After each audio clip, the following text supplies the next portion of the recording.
Super star Rajinikanth cinema శివాజీలో ఓ dialogue ఉంది.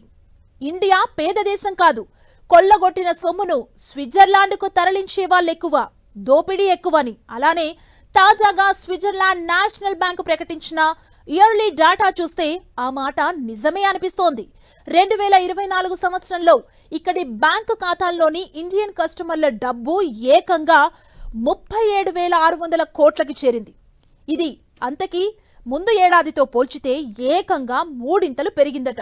మరి ఇంత డబ్బు ఫారిన్ అకౌంట్స్ లోకి ఇండియన్లు ఎలా తరలిస్తున్నారు? What's the story?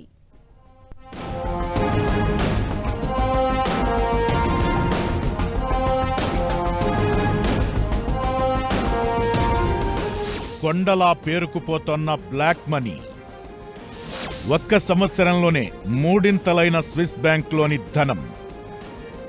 ఓవైపు దేశంలో పేదరికం భారీగా తగ్గిపోయిందనే నివేదికలతో పాటు తాజాగా స్విస్ సెంట్రల్ బ్యాంక్ డేటా చూస్తే అసలు దేశంలో ఇంతగా డబ్బు సర్క్యులేట్ అవుతోందా అనిపించక మానదు. స్విస్ బ్యాంకుల్లో మనోళ్ల సొమ్ము ఏకంగా 3.5 బిలియన్ ఫ్రాంకులకు చేరింది. ఇది మన డబ్బే. అచ్చంగా రూపాయల్లో చూస్తే 37,600 కోట్లకు సమానం.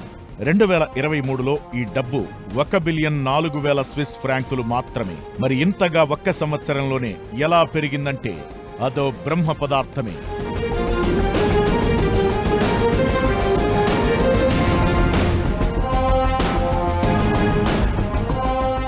2023తో పోలిస్తే 2024లో భారతీయులు స్విస్ బ్యాంకుల్లో డిపాజిట్ చేసిన డబ్బు 3 రెట్లు పెరిగి 3.5 బిలియన్ స్విస్ ఫ్రాంకులకు చేరిందని తాజాగా స్విస్ నేషనల్ బ్యాంక్ అధికారికంగా వెల్లడించింది. స్విట్జర్లాండ్లోని భారతీయ కంపెనీల శాఖలు, ఇతర ఫైనాన్షియల్ సంస్థల ద్వారా ఈ డిపాజిట్లు వచ్చినట్లు ఈ బ్యాంక్ ప్రకటించింది.